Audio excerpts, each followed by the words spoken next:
Dear white people, we can't keep pretending this fight isn't ours, that our comfort's not rooted in someone else's scars.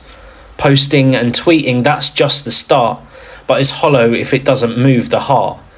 If we don't use our privilege to stand, to act, to challenge the hate that's growing out back. Your enemy's not on a boat, but in the suits and ties, in the quiet deals where the real power lies. It's not the ones crossing desperate seas, it's the one in jets, sipping champagne with ease. They arrive with smiles and leave with the spoils, while we're left arguing on our blood-stained soils. It's time to face the truth we've avoided too long, that our silence is violence and it's plain wrong. Our comfort's complicity, woven tight in the seams of systems that shatter other people's dreams.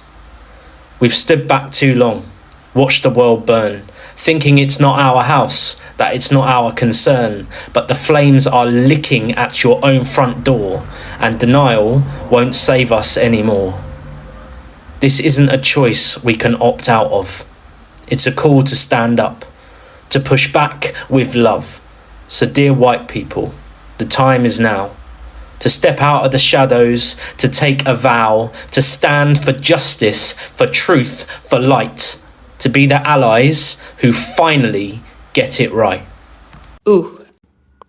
Remember, Malcolm X said, remaining silent in a situation of an injustice is a complacent injustice. People have been quiet for the longest time. White people have been quiet for the longest time, and seeing them coming out talking about this really reveals a number of things. One is that there is a wave which is coming, knowing that there is hope for the future for the black people. And I know some people will say that this is a conspiracy theory, or this is something black people emerged as the chosen people, right? Now, the all atrocities that black people through history, what they have always gone through, it is here to come, and justice is here to prevail. Join me today. This is your presenter, Eugene Talk Stories. We are going to see these videos where white people are talking to themselves, saying that they have been quiet for a long time, and it is time for now to speak for black people. It is time for them to come together to speak for black people. Remember one thing, and I've always said this, our problems, both black and white people, it is not all about color, because we have the few people who are making black people to suffer, and some also white people to suffer. So it is not just about speaking about the black people, but of course I know that people are being quiet in the face of black people, the atrocities, and I know the hypocrisy which has evolved. We're talking about things like we're talking about institutions like church, how the white evangelists have been quiet in the face of the oppression of black people. So I know, and it is time for people to speak up, for also black people to stand and speak up, because this is a revolution that we're envisioning with the change of things, with this wave which is coming. I think this is the right time for black people to stand up together to talk about this. And while without forgetting the atrocities that black people have always gone through, it is common and it is just deja vu. Everybody knows that, but people don't want to talk about that. Or you'll find, and this is true, white people, not all white people, because I know we have good white people. White people, they always don't like talking about these topics, and sometimes they might feel confronted when you talk about these topics. But we are seeing a wave. We are seeing people trying to come out. We are seeing people who want to talk about this. We are seeing people who tries to talk about these topics that people are not talking about.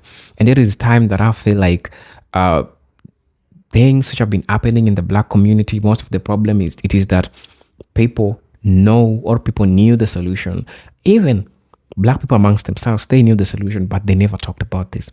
And while seeing white people come out and taking the problem, talking about them, well, I understand. Some people might say that, our ancestors did wrong. Yes, the ancestors built these systems. They left you these systems, and some of you are still perpetuating these systems. And the systems favor Some of you, I might not say all of you. If I say all, I might be biased. So the system favors some of you. And if the system favors some of you, it discriminates almost all black people. You know, black people don't get to enjoy these privileges just like white people do enjoy them, like generally, So we can't say that it is our ancestral problems. It is the problem that we are still having. And it starts by recognizing that the mistakes that you did. But and I think I've been saying this for the longest time. One way of getting a solution is first identifying where the problem is. After identifying where the problem is, that's where we really get to know the solutions that we can take. What are the future perspectives of how we're going to deal with these problems? And systemic racism, for the longest time, I've been talking about this in my channel. Black empowerment, I've been telling black people to stand on their business. And today, other people have been quiet for the longest time. But if we are yet to see white people coming out and talking about this, I believe that this is the new change. This is the new phase of the thing of the revelation that we want to know. And as you always know, the truth shall always set you free. White people have been quiet for the longest time. As a black person, as a continental African, who have also been influenced, or who have also been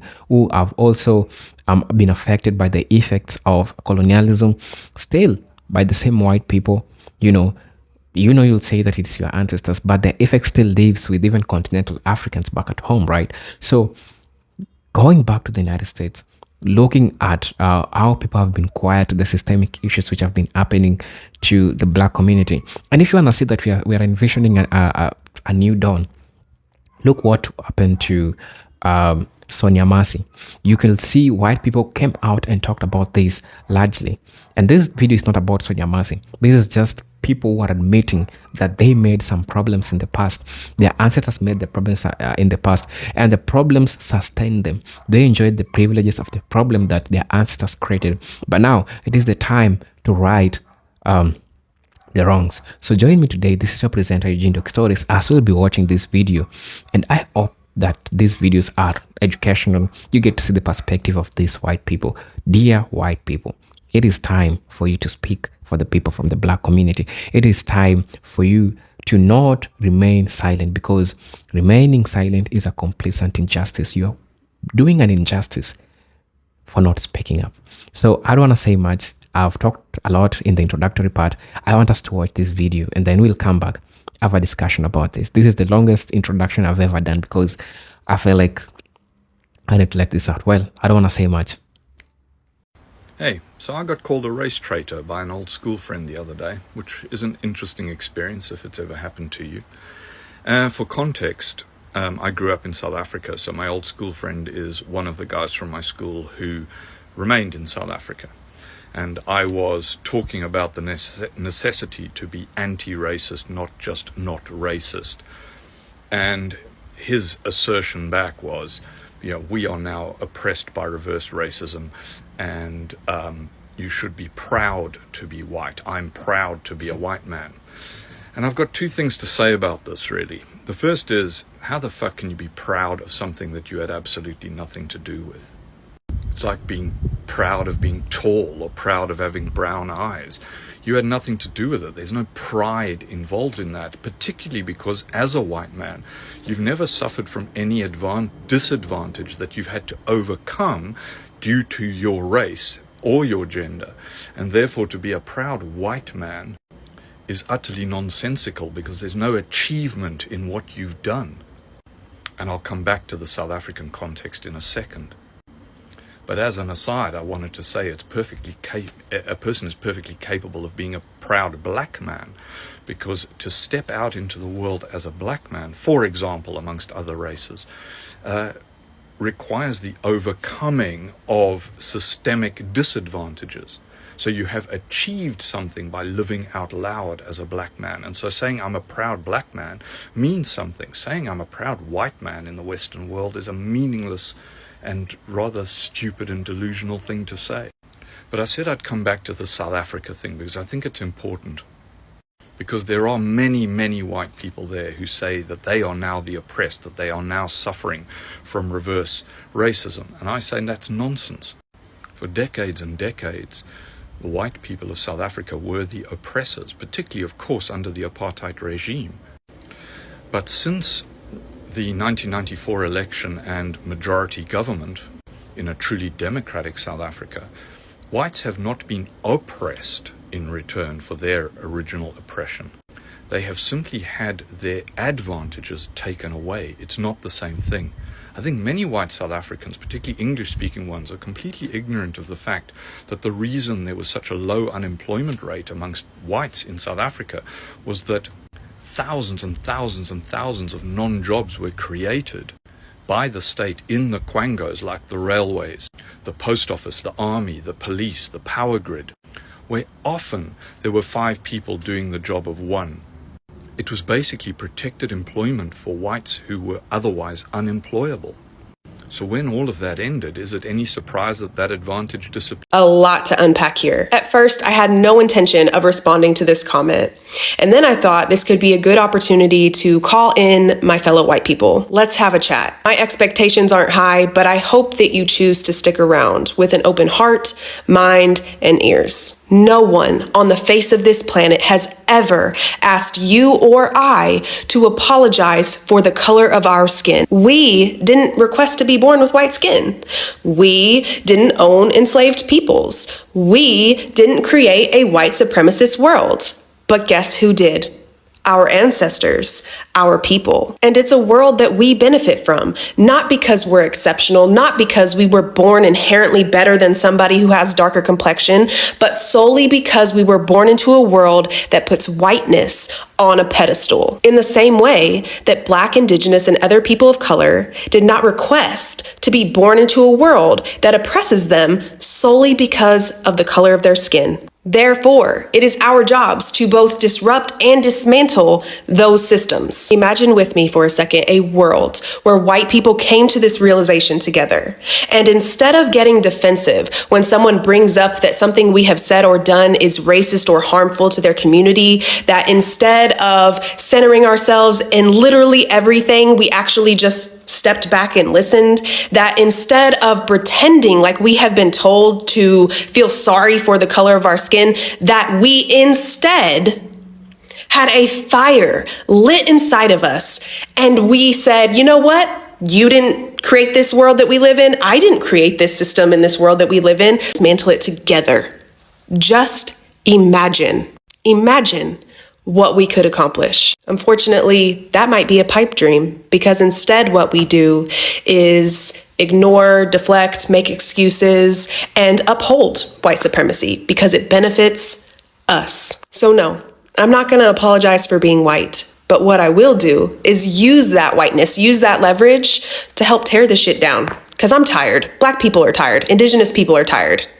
White people, let's do better. I think us white people are very guilty of underestimating the power of our solidarity, our empathy, and our voices being used in spaces where people of colour would not feel so comfortable. I know from my own personal experience, I often get kind of nervous to speak to people of colour about what's going on in our country right now, about these awful riots, about this blatant racism, for fear of, one, not wanting to be condescending or appear to be like a white savior, and also fear of getting things wrong or triggering someone, inducing anxiety, So the reason I'm talking about this is because just now I was just buying some food, and the guy who was serving me was brown skin. I think he was maybe Bangladeshi, Indian, or something like this. And I really wanted to ask him, hey, like, how are you doing with everything? Like, I'm sorry, I'm embarrassed by the state of my country. And normally I would hold back, and today I decided not to, and I was like, hey, I just want to say, like, I'm sorry for what's going on in this country right now. I hope that you're not experiencing any issues, and I hope that you're holding up okay.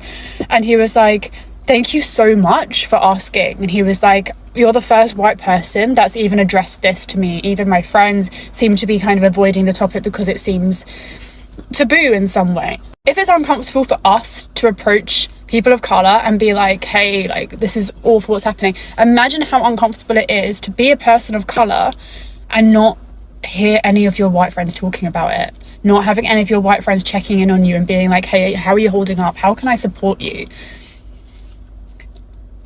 I know that the internet, I faced it myself in a lot of the comments. I've got people on there being like, oh, she's only talking about this because she wants the clout, rah, rah, rah.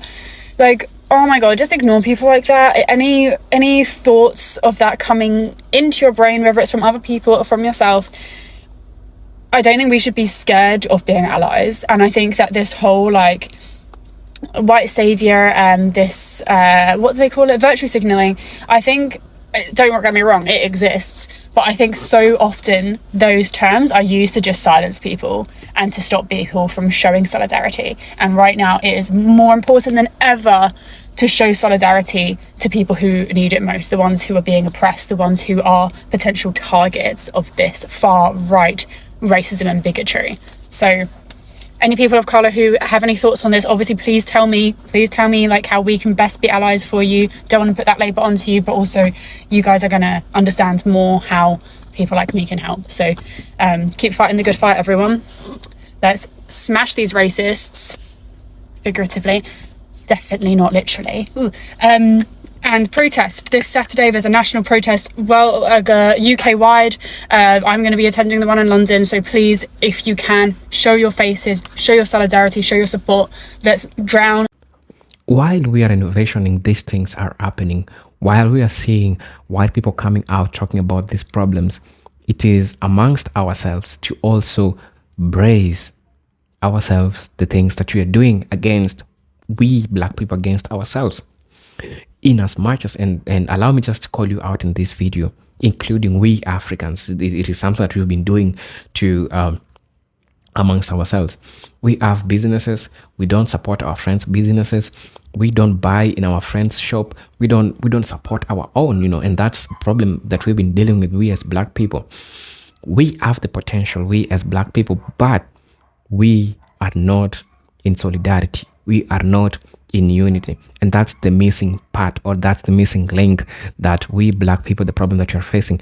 If you're asked the missing link, or if you ask what have you done, you people from the black community or the Hebrew Israelite community, what have you done for your community or amongst yourselves to stand for yourself? Because I know that I know very well that the system doesn't favor you. So what have you done? What strategies have you put you as black people? One thing that I'll always say, and I'll continue saying, and I'll say, and I'll say, and I'll say, it is the only asset that a black person has. It is the unity.